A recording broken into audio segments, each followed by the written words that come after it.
Le Nigeria compte 22 banques avec des succursales à travers tout le pays. Avant leur consolidation en 2005, il y avait 89 banques en fonctionnement. Et 22, c'est encore un nombre significatif. Mais malgré ce nombre, des millions de Nigérians n'ont pas de compte bancaire.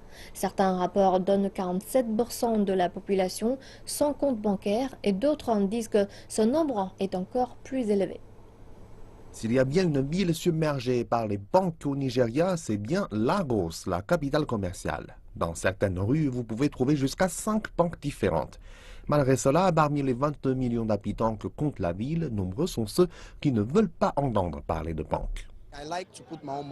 J'aime garder mon argent à la maison, en sécurité dans ma tirelire, pour pouvoir y accéder dès que j'en ai besoin. Les charges, les frais, le transfert qui peuvent aller jusqu'à 100 naira simplement pour transférer de l'argent d'une banque à une autre. Cela ne me pousse pas à adopter la transaction bancaire. La population non bancarisée au Nigeria est une des plus importantes du monde. En 2012, une enquête révélait le nombre de 80%.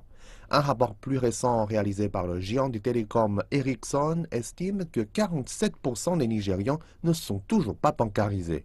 Cela signifie qu'un énorme montant d'argent est en circulation dans le secteur informel. Plus grande est la proportion de monnaie en circulation en dehors de l'industrie bancaire, plus faible sera l'efficacité des outils monétaires. C'est pourquoi le gouvernement doit faire son possible pour faire entrer beaucoup plus de gens dans la sphère bancaire.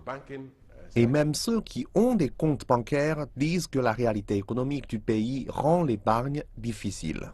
En aidant à l'école et en n'ayant que 3 000 ou même 1 000 naira sur mon compte bancaire, la banque déduira 65 naira et je n'aurai même pas la possibilité de récupérer le reste. Alors quel est l'intérêt pour moi de mettre mon argent à la banque? L'an dernier, une organisation de la société civile a lancé la journée sans banque pour protester contre les frais bancaires que les banques appliquent à leurs clients. Mais cette journée n'a eu que peu d'effet.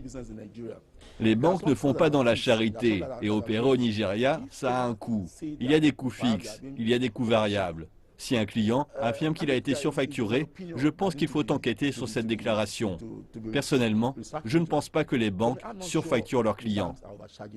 Il est donc évident que les frais bancaires découragent beaucoup de monde. Mais il y a aussi un fait incontestable, c'est que les banques ont développé leurs opérations dans tous les coins du Nigeria.